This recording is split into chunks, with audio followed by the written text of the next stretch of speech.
दोस्तों नमस्कार। मेरा अंतरिक्ष मेरी जिज्ञासा में आप सभी का स्वागत करते हैं। हमने कहा है कि अंतरिक्ष अनंत है, हमने नहीं बाकी सब ने कहा है कि अंतरिक्ष अनंत है। आदि से अनंत तक जो रहेगा वो अंतरिक्ष होगा। तो जब अंतरिक्ष अनंत है तो निश्चित तौर पे उससे जुड़े हुए काम और यादें और अनुभव भी अलग अलग होंगे। आज के कार्यक्रम में हम आपको एक ऐसे ही व्यक्ति से मिलवाने जा रहे हैं जो अंतरिक्ष के क्षेत्र में कुछ इस तरीके का काम करते हैं जो आमतौर पर लोग कम करते हैं। आज हम मिलेंगे आकाश दर्शन से हमको रूबरू कराने के लिए, जो अपने टेलीस्कोप्स के माध्यम से, अपने संसाधनों के माध्यम से पब्लिक शो करते हैं और लोगों के बीच सोलार सिस्टम के बारे में बेहतरीन जानकारी प्रदान करते हैं। हम मिलेंगे अनिल धीमान जी से आज। लेकिन दर्शकों, हम आपको ये भी बताना चाहेंगे कि जिस प्रकार से हम अपनी आंखों को सुरक्षित रखने के लिए धूप का चश्मा पहनते हैं, जिससे धूप, पानी और हवा से हमारा बचाव होता है, उसी तरह से जब हम अंतरिक्ष की गतिविधियां करते हैं तो उसके लिए भी अलग अलग चीजें होती हैं। जैसे जब हम सोलर इक्लिप्स को देखते हैं तो हम यदि उसको साधारण आंखों से देखेंगे तो वो हमें बहुत नुकसान पहुंचाता है। इसलिए हमारे वेद शास्त्रों में बहुत सारी चीजें बताई गई है, धर्म संस्कृति में बहुत सारी चीजें बताई गई है, और इसलिए हमें ये कहा जाता था, जब हमारे पास संसाधन उपलब्ध कम थे तब हमें ये कहा जाता था कि सूर्य ग्रहण या चंद्र ग्रहण के दिन आप घर से बाहर नहीं निकलेंगे, क्योंकि यदि सीधे आपका संपर्क सूर्य से होगा तो आपकी आंखें खराब हो सकती हैं और हमेशा के लिए खराब हो सकती हैं। तो वो हमारे धर्म से जोड़ के हमारे बीच में लाया गया। देखिए, हमारे पुराने लोग भले ही वो शिक्षा के उस महत्व को पूरी तरीके से नाम ना दे पाए हों, लेकिन उनके मन में ये बात थी, उनकी समझ में ये बात थी कि हम अपने लोगों को किस तरीके से इन घटनाओं से अवेयर रखें ताकि उनको कोई प्रकार का शारीरिक नुकसान ना हो। आप जब सोलर इक्लिप्स देखते हैं तो हम इस तरीके के चश्मे का प्रयोग करते हैं। देख रहे हैं आप, ये देखिए, इसमें सोलर इक्लिप्स की विभिन्न वो बनी हुई है, आकृतियां बनी हुई है, और इसको हम इस तरीके से आंखों पे लगा लेते हैं जिससे हमें सूरज की सीधी जो रोशनी पड़ती है उससे बचाव हो जाता है। ये एक हमारा एक साधन है। साथ ही ये हमारे पास एक इस तरीके की एक डायल आता है जिससे हम आकाश को देख पाने की विधा को समझ पाते हैं। ये एक हमारे पास होता है बाय स्टार चार्ट का एक तरीका है ये।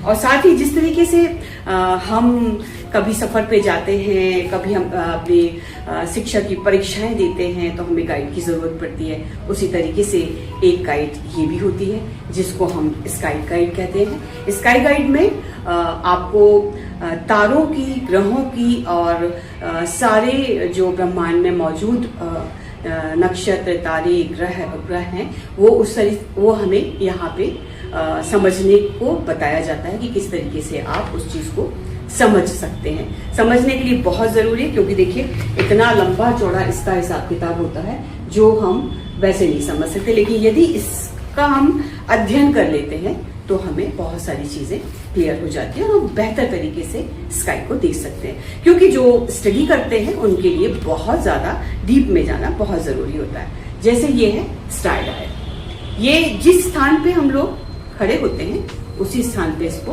वो किया जाता है। ये इसको यहाँ से ये घूम सकता है, ये देख सकते हैं आप, ये देखिए, ये यहाँ से इसको हम घुमा सकते हैं और अपनी पोजीशन के हिसाब से इसको सेट कर लेते हैं। ये देखिए, आप देख सकते हैं इसको।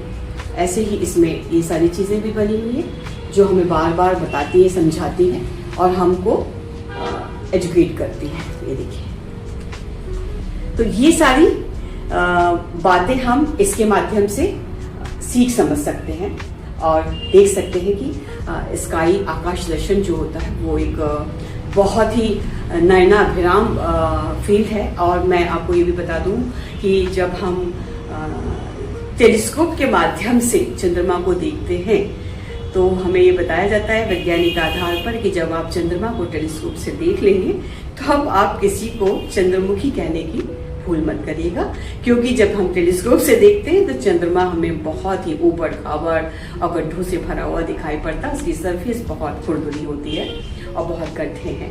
लेकिन हम जब कवि के माध्यम से इस चीज को समझते हैं तो वो चौदहवीं का चांद भी बन जाता है ना। तो वो एक बहुत ही रोमांचक चीज है। दो अलग अलग विधाओं में अलग अलग लोगों के ख्यालात और अलग अलग जानकारियां। साथ ही जब हम सबसे बुरे दृष्टि वाले ग्रह की बात करते हैं, यानी शनि ग्रह की बात करते हैं, तो जो सबसे ज्यादा कुदृष्टि रखता है आम मानव की जिंदगी में, जिसको कहते हैं कि शनि की दशा और शनि की महादशा और शनि से बचने के ढेर सारे उपाय हम लोग करते हैं, तो वो ग्रह जब आप टेलीस्कोप से देखते हैं तो आप उसको देखते ही जाना पसंद करते हैं, क्योंकि इतना खूबसूरत दिखाई पड़ता है और उसका जो वलय होता है वो इतना खूबसूरत होता है कि आप अपनी नजरें हटाते नहीं हैं जब तक वो टेलीस्कोप से दूर ना हो जाता है। साथ ही हम एक चांद देखते हैं, लेकिन जब आप टेलीस्कोप से देखते हैं तो वही गुरु के चांद जो होते हैं, जुपिटर के जो चांद होते हैं, बहुत सारे चांद एक लाइन में आपको दिखाई देते हैं। तो चलिए अब ज्यादा देर नहीं लगाते हैं और मिलते हैं आज के मेहमान से, मिलते हैं अनिंद्यमान से। मेरे लिए अंतरिक्ष एक अनंत जिज्ञासा है, जिसको बचपन से देखते आ रहे हैं किसी न किसी माध्यम से। और मुझे लगता है कि जब भी हम आकाश की ओर देखते हैं तो हर कोई, या मैं ही नहीं, हर कोई सोचता है कि ये क्या है, इसके आगे क्या है। और वैसे भी कहा जाता है कि अंतरिक्ष को अभी हमने बहुत कम जाना है, तो जितना भी जाना है वो काफ़ी है। समय मुझे याद आता है कि जब पहली दफ़ा ग्रहण को देखा था, ये 80 के दशक की बात है।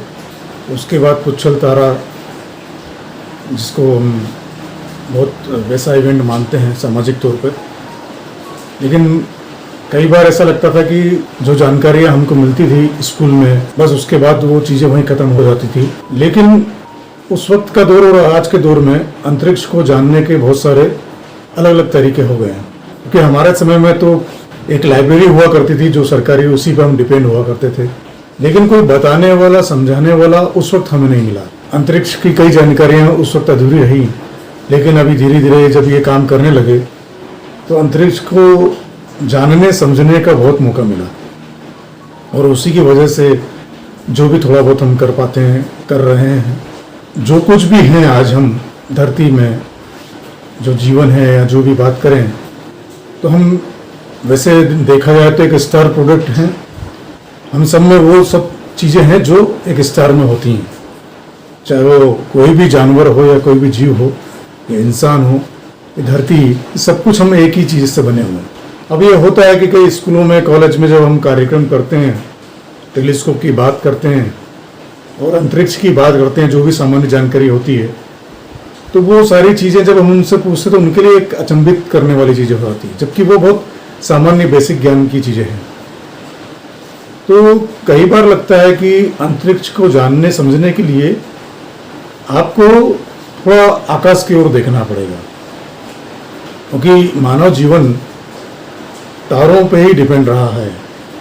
उसने तारों को ही इंगित करके अपना दिशा को तय किया और पूरी दुनिया में फैल गया।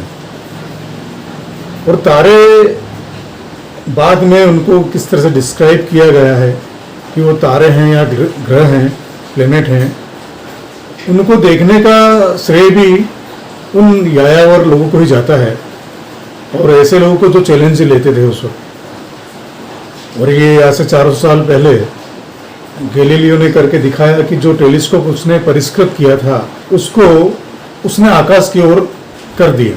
और वही दिन हमारे अंतरिक्ष को जानने का नया एक विजन देता है कि जो दिखने वाले तारे हैं या जो भी प्लैनेट्स हैं, उनमें क्या सामान्य चीज़ें हैं, क्या असामान्य चीज़ें हैं। और मुझे लगता है कि आज से 400 साल पहले 1609 में ये शुरुआत हो चुकी थी। उसके बाद मानव जीवन में बहुत सारे परिवर्तन हुए। आविष्कार, अगर कोई आविष्कार की बात करें तो बहुत सारे ऐसे आविष्कार हैं जिनको हम बहुत सामान्य सी चीज़ें मान सकते हैं, लेकिन वो बहुत काम के हैं। जैसे दूरबीन सामान्य सी चीज़ है, लेकिन उसको इस्तेमाल कर आज हम कहाँ तक पहुँच चुके हैं। टेलीस्कोप के माध्यम से हमने हमारी आंखों से अधिक चीज़ें देखी, जो हमारी कैपेसिटी थी उससे ज़्यादा हमने उसको देखा है। आज हम ये जान पाए हैं कि हमारे ग्रह जैसे कई और ग्रह हैं, कई और गैलेक्सीज हैं जिनमें मानव जीवन हो सकता है, और ये प्रेडिक्शन ही हमको आगे बढ़ने में मदद करता है। तो अंतरिक्ष को देखने के लिए कोई स्पेशल चीज़ों की ज़रूरत नहीं है, बस आकाश की ओर देखना है और ये जब चाहे कर सकते हैं। अब ये है कि बस शहरों में आप ये थोड़ा कम है, गाँव में आप शायद संभव है कि आप वहाँ लाइट पोल्यूशन नहीं है तो आप अंतरिक्ष को देख सकते हैं, उन तारों को देख सकते हैं, नक्षत्रों को देख सकते हैं जिनके बारे में हमारे पुराने लोगों ने बताया है। पूरा जो ज्ञान अगर हम देखते हैं तो ये ज्ञान कोई अंत नहीं है इसका, ये हर बार कहीं ना कहीं बढ़ता ही है, कम नहीं होता है। तो कई जिज्ञासाएं जैसे होती हैं, कई बच्चे सवाल भी कर लेते हैं कि सर ये ऐसा क्यों होता है, ये पृथ्वी क्यों बन गई, ये सारी चीज़ें क्यों हो गई, अर्थ अगर पृथ्वी अगर घूमेगी नहीं तो क्या होगा, ये बहुत सारी जिज्ञासाएं होती है। तो शुरुआत हम अपने आसपास से ही कर सकते हैं, और लेकिन इसमें यह है कि इस जगत को या इस दुनिया को देखने के लिए थोड़ा सा दिक्कत आपको घर में आसपास में इसको फाइट करना होता है। हम कहते हैं कि सोलर इक्लिप्स या कोई भी इवेंट है उसको देखना चाहिए, लेकिन समाज या जो भी उस ज़माने के जो तौर तरीके हैं वो कहता है कि नहीं, ये सब चीज़ों से दिक्कत होती है। तो पहला बैरियर तो यही है कि आप जब उसको देखना चाहते भी हैं लेकिन आपको समाज या कुछ ऐसी परंपराएं हैं जो उसको देखने को लिए मना करती हैं, तो कहीं ना कहीं हमें इसमें आगे बढ़ने में रोकता है। तो मुझे लगता है कि अंतरिक्ष बहुत अनंत है और इसका कोई चार्ज नहीं है, इसको आप कभी भी देख सकते हैं, समझ सकते हैं, बस यही मैं कहना चाहूँगा।